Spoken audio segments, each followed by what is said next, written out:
आप सबका स्वागत है mahindraguru.com the Brahmastra for success के अंदर और आप देख रहे हैं न्यूज़ फीवर। सबसे पहले और सबसे तेज़ खबर, आज हमने कुछ चेंजेस किए हैं। आज हम कई जो एक लीडिंग न्यूज़पेपर्स हैं, द हिंदू, बिजनेस स्टैंडर्ड, इनकी जो खबरें हैं उनको भी इसमें ऐड किया है। तो आइए चलते हैं आज की पहली सुर्खी पर। दिल्ली मेट्रो देश में पहली बार चालक रहित स्वचालित मेट्रो ट्रेन का ट्रायल होगा। यह ट्रायल दिल्ली मेट्रो में के मुकुंदपुर डिपो से होगा, जहां पर ऐसी 14 high speed train south Korea से लाई गई हैं।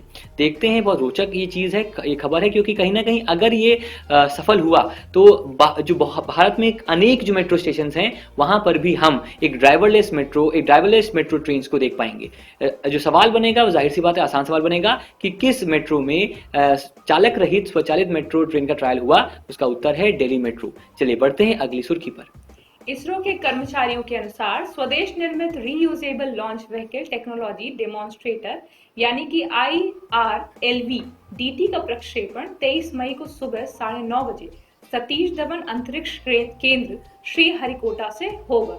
इस न्यूज़ के माध्यम से इसरो ने एक बहुत ही अच्छा एक इनिशिएटिव लिया है कि वो एक रीयूजेबल लॉन्च व्हीकल का उपयोग करेगा, जो कि एक किसी भी एनर्जी को, ऊर्जा का सबसे अंत समय तक कैसे उसका उपयोग कर सकते हैं। ये हमारे एक साधारण व्हीकल टेक्नोलॉजी की तरह नहीं है जिसको हम सिर्फ एक बार यूज करें और वो समाप्त हो जाए। इसको हम कई बार यूज कर सकते हैं। आइए बढ़ते हैं दूसरी खबर की तरफ।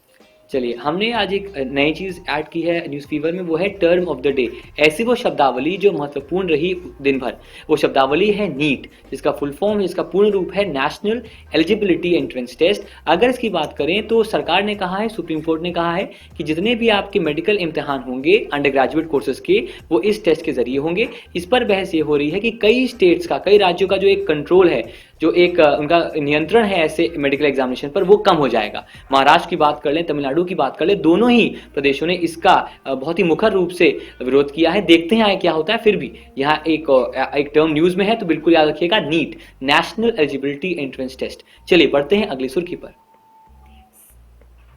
देखते हैं।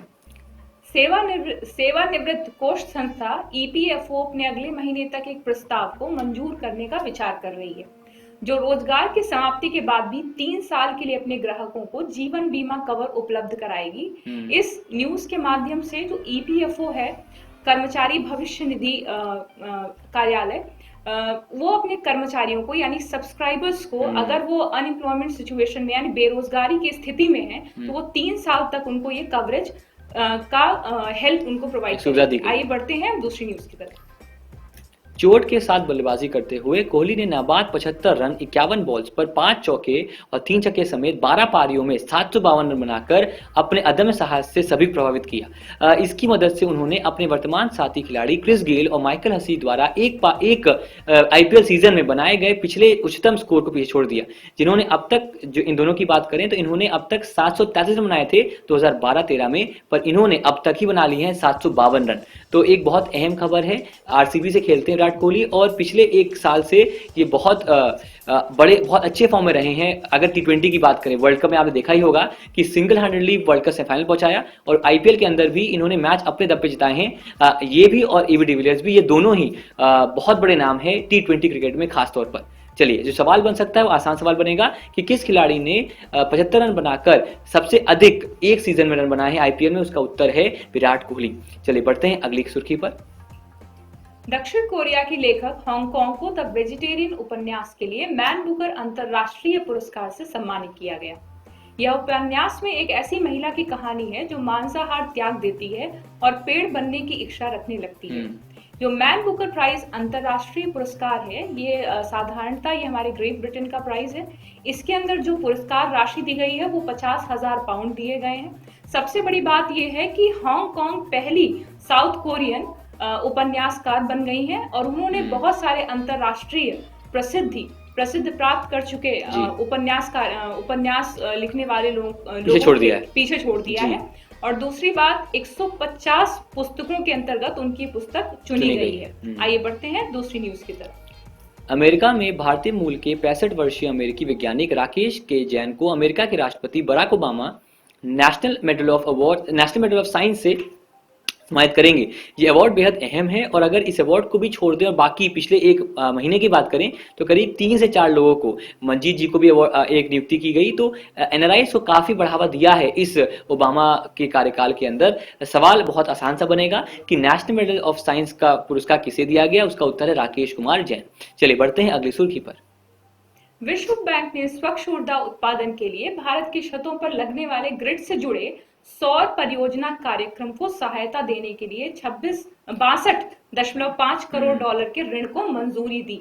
विश्व बैंक का ये बहुत ही अच्छा इन्वेस्टमेंट है। एक तरफ भारत में जो ऊर्जा को लेकर के समस्याएं बनी रहती हैं उसके निष्पादन के लिए बहुत ही इम्पोर्टेंट चीज उन्होंने की है। इसके अंतर्गत जो हमारा स्टेट बैंक ऑफ इंडिया है वो एक इंटरमीडिएटरी लोन या फाइनेंस देने वाला माध्यम बन गया है। इसके अंतर्गत जो इस उद्देश्य को पूर्ति करने के लिए हमारे जो भी डेवलपर्स होंगे यानी इसका निर्माण जो करेंगे, जो एग्रीगेटर्स होंगे यानी जो इस चीज को इकट्ठा अपने यहाँ करके और लोगों तक डिस्ट्रीब्यूट करेंगे, या जो हमारे एंड यूजर्स होंगे यानी कि जो उपयोगकर्ता होंगे, उनको ऋण प्रोवाइड करेगा स्टेट बैंक ऑफ इंडिया। चलिए इसी के साथ आज की सुर्खियों को हम अंत करते हैं। उम्मीद करते हैं कि जो नया बदलाव आया पेपर से हेडलाइंस लेने का और टर्म ऑफ द डे देने का पसंद आया होगा आपको। हम ऐसे ही आगे चलकर कुछ और बदलाव करेंगे ताकि पेपर में वही आपको दिखे जो आपको दिखता है न्यूज़ फीवर के अंदर। याद रखिएगा कि 18 मई आखिरी तारीख है, उसके बाद कुछ वीडियोस पेड हो जाएंगे। इसी के साथ आपकी सफलता में ही हमारी सफलता। धन्यवाद।